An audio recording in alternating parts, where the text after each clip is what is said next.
Entre los videos que grabamos para este canal, tengo una serie que se llama Historias de Cruceros y en este caso quiero narrar la historia de nuestro viaje por Alaska, que fue algo espectacular, impresionante, no solamente por los lugares que pudimos visitar, sino por la imponencia del paisaje. Y es algo que sucedió cuando estaba terminando la pandemia. Viajamos en el Norwegian Anchor, que es un barco buenísimo para hacer un tipo de viaje como este, y te voy a explicar por qué en un momento. El viaje inició desde nuestro país, que es Costa Rica. Tuvimos que hacer una conexión en Houston porque no hay vuelo directo hacia Seattle, que era el puerto de salida. Y cuando hagas, de paso, nada más una pequeña nota, cuando hagas una conexión, deja suficientes horas en la conexión, porque si un vuelo te quiere poner 2 horas de conexión, hasta 3 horas, es muy poquito y podría ser que no lo logres. Nosotros llegamos a la ciudad de Seattle 3 días antes, porque queríamos aprovechar la ciudad y de veras que la aprovechamos. En la ciudad de Seattle pudimos visitar lugares lindísimos como el Farmers Market, que está en el puerto. Y también visitamos The Space Needle. También visitamos el Chihuly Garden in Glass y el Museo de Cultura Pop.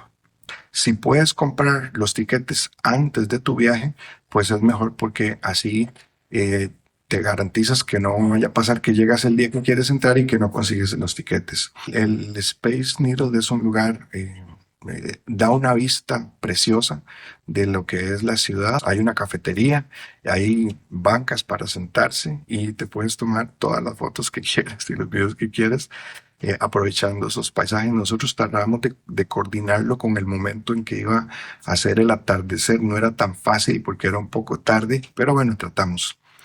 Luego, muy cerca de ahí, casi a la par, está el Chihuly Garden and Glass, que es un museo con unas obras de arte preciosas, con colores magníficos, hecho en vidrio. Hay un momento en el que dan como una charla donde explican cómo se hace la técnica para crear esas obras con el vidrio. Y en el Museo de Cultura Pop estuvo espectacular porque vimos cosas muy interesantes. Bueno, a mí me gusta mucho la música, yo trabajo en la música, así que estaba la guitarra de Jimi Hendrix, estaba los instrumentos de Nirvana y también habían un, no sé cómo se llama, pero era un racimo de guitarras y de instrumentos musicales que era gigante, era, o sea, con guitarras reales y con instrumentos reales, que salía del techo y llegaba hasta el piso. También había una sección sobre películas famosas y series famosas, cuestiones de ciencia ficción, en fin, todo para disfrutar. Así que estuvo genial. El mercado, el Farmers Market, es algo grande, precioso, lleno de colorido y se disfruta mucho pasar el día, darse una visita por ahí. Nosotros lo disfrutamos montones, aprovechando el tiempo que estuvimos en Seattle. Seattle es una ciudad donde hay muchos indigentes alrededor, pero no te molestan ni se acercan a estar pidiéndote una ayuda o cosas así. Detrás del hotel donde estábamos comimos la mejor pizza que he comido en mi vida, porque había otra cuadra de él que era de restaurantes y esos restaurantes solo se podía entrar con reservación.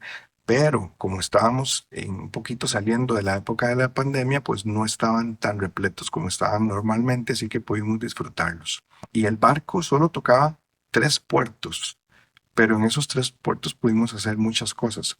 El viaje a Alaska era algo que siempre habíamos querido hacer, pero nosotros que somos de Costa Rica, la visa de Canadá sí podíamos pedirla, pero era muy complicado y además solo te la daban por un mes y solo para una entrada y costaba más caro que la visa americana. Era un montón de dificultades y obstáculos. Por eso no habíamos hecho un viaje a Alaska. Pero en esa época, debido a la pandemia, se pasó una ley que permitía que los barcos que salían de Estados Unidos pudieran ir a Alaska sin tener que hacer una parada en Canadá.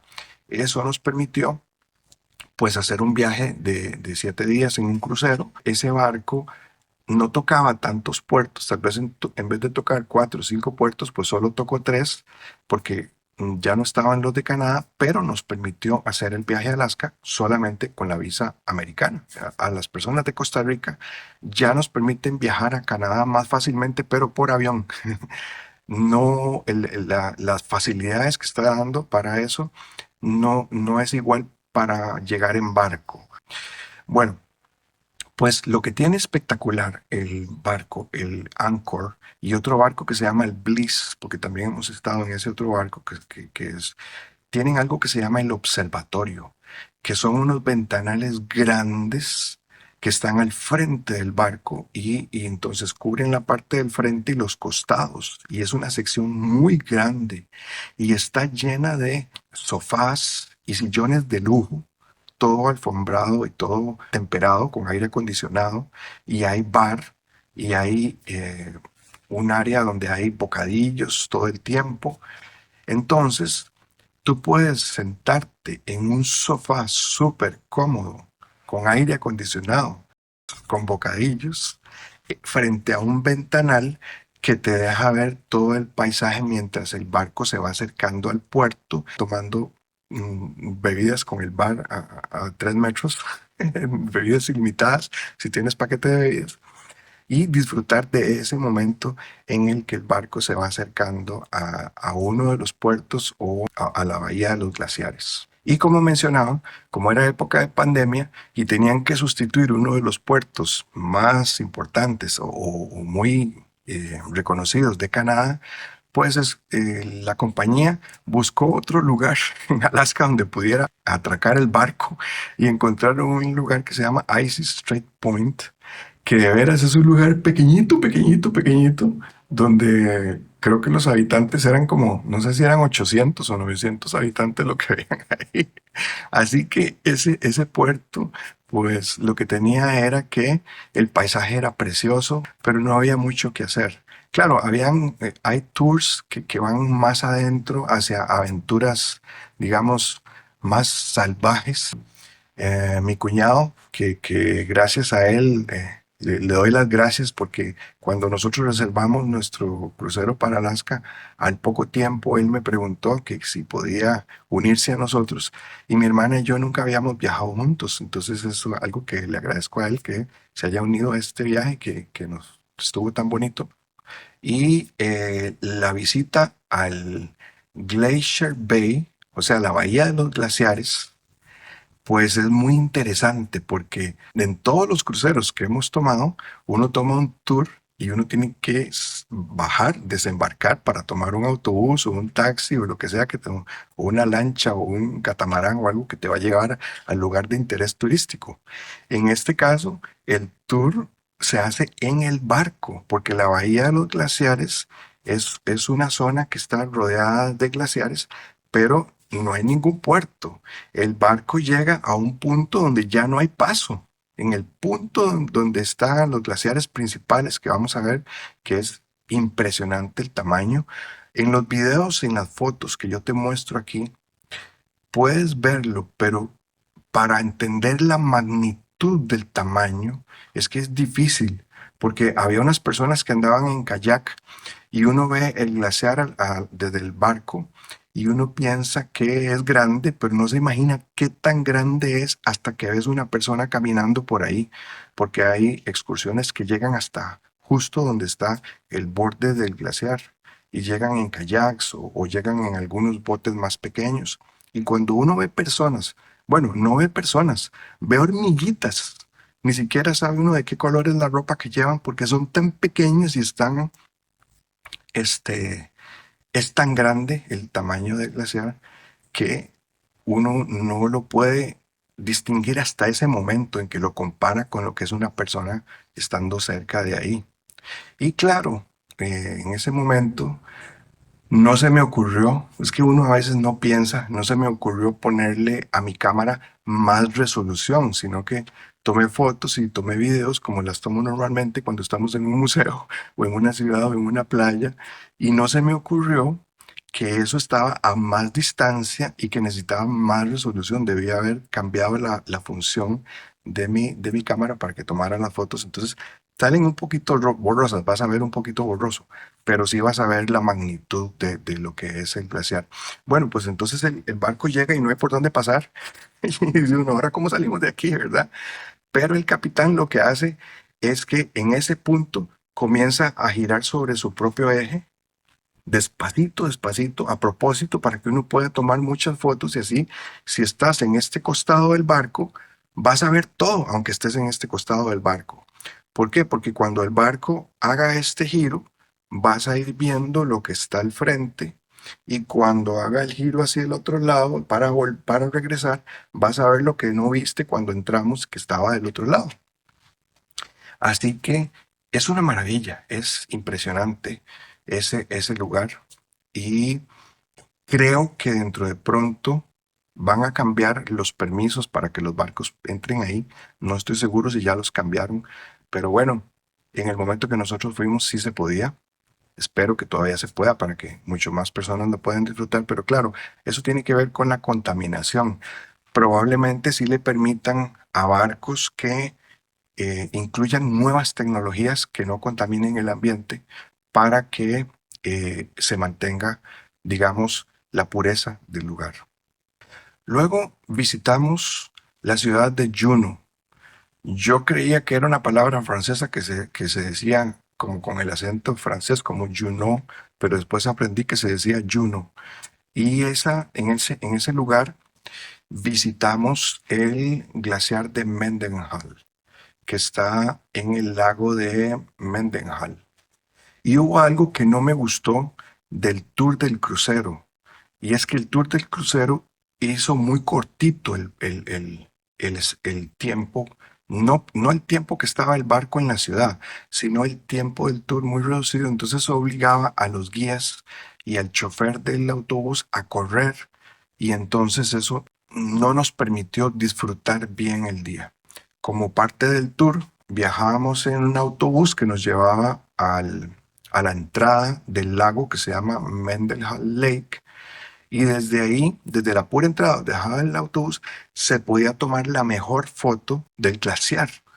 Yo pensé, bueno, cuando venga, pero lo que nos dieron fue un poquito de tiempo nada más, y resulta que para ir al lago, al Mendenhall Lake, había dos caminos, uno que se tomaba 25 minutos en llegar, según ellos, y otro que se tomaba 45 minutos en llegar, para poder llegar más cerca del lago. Entonces, nosotros tomamos el camino más largo para llegar al mejor lugar, donde tomamos unas fotos lindísimas y unos videos lindísimos frente al lago y frente a una catarata preciosa, donde estuvimos muy contentos. Yo estaba feliz ahí tomando fotos cuando me dicen alguien, mi esposa o mi cuñado, alguien me nos dijo, tenemos que regresar porque ya se nos está acabando el tiempo. Y entonces tuvimos que correr tanto que yo llegué casi enfermo, ya no soportaba el dolor de la cadera y además no podía respirar porque yo no soy deportista, entonces no tengo pulmones de deportista. Cuando voy cuesta arriba me cuesta respirar, es difícil. Íbamos cubiertos con abrigos porque estaba lloviendo, ahí llueve, estaba lloviendo. Entonces cuando por fin logré llegar, ya el autobús estaba con todo el mundo arriba y esperándonos solo a nosotros para poder subir. Entonces no pude ir al punto donde se tomaba la mejor foto del glaciar. Pues nos quedaron un rato para caminar por la ciudad de Juno, pero había un teleférico y yo quería subir el teleférico. Las otras tres personas que viajaban conmigo no estaban tan interesadas, pero los convencí. Y cuando llegaron se dieron cuenta de la belleza. Es una subida muy pronunciada, y cuando llegas a la parte más alta, el barco se ve como de este tamaño. Puedes verlo en las fotos y los videos. Bueno, pero logramos llegar a tiempo y logramos regresar al barco a tiempo. El último puerto era Ketchikan y nos pasaron dos cosas que no son buenas. Uno fue que el mejor tour que habíamos reservado de todos los que el barco ofrecía era ese, porque íbamos a ir a los fiordos. Hay un parque nacional de fiordos y eso era como la cereza en el pastel de todo el viaje. Pero resulta que el día que tocaba el tour, que al llegar a ese puerto, estaba descompuesto el bote que llevaba a los pasajeros que iban a tomar ese tour. Habían otros pasajeros que habían tomado otros tours, pero ya estaban llenos. Como no había, como era época final de la pandemia, pues no había tantos operadores de tour, sino que había un número limitado. Sabían que el barco venía con el 30% de ocupación, no venían todos los pasajeros, entonces no habían muchos oferentes para hacer ese tour. Y la compañía nos dijo, bueno, nosotros le devolvemos el dinero, escojan otro tour. Pero los que habían ya no iban a los fiordos porque, como te digo, estaban llenos. Solo se podía ir a hacer como un recorrido por el bosque para ver animales salvajes. Y lo más salvaje que vimos era que los osos, cuando comen salmón, pero no se lo comen todo, sino que lo muerden y lo dejan ahí. Entonces vimos restos de salmón mordido o las pezuñas de un oso en un árbol y cosas así, pero y vimos algunos animales salvajes, el tour, pero no era lo que esperábamos. Nos llevaron a almorzar a las 11:30. O sea, ¿cómo es que tú terminas de desayunar a las 9 de la mañana y a las 11:30 te van a llevar a almorzar? Entonces nos llevaron a un lugar donde era un lugar que se especializaba en servir salmón, como estilo como más artesanal, ¿verdad? Al aire libre, en unas bancas de madera. Muy bonito el lugar. Pero, ¿cómo íbamos a llegar a almorzar a las 11:30? Bueno, la cuestión es que a esa hora almorzamos y luego fuimos al lugar que no era el tour que queríamos, sino que el tour de vida salvaje. Y cuando llegamos al puerto, pues entonces ya pudimos aprovechar para disfrutar de la ciudad y tomar algunas fotos y hacer ese último recorrido. Pero nos vinimos, y ahí terminó el viaje, pero nos vinimos con ese sinsabor de que no pudimos hacer el tour de los fiordos y ese precisamente era donde íbamos a ver ballenas. Así que si estás en Seattle hay tours para ir a ver ballenas. No es lo mismo que Alaska, ¿verdad? Pero bueno, no sería mala idea que mientras estés en Seattle tomes un tour para ir a dar una vueltita para ver ballenas por si acaso en el tour de Alaska sucediera alguno de los inconvenientes como los que tuvimos. Debajo de este video te pongo un enlace donde puedes ver y comparar cruceros y hacer alguna reservación si quieres. Si haces una reservación, una compra de un crucero con ese enlace, no te cuesta más y nos estarías ayudando al canal porque si haces una reserva con ese enlace, a nosotros nos dan una pequeña comisión. Pero como te digo, eso no eleva el precio. El precio te va a costar el mismo que si lo hicieras sin ese enlace. Gracias por ver este video y nos vemos en otro. Chao.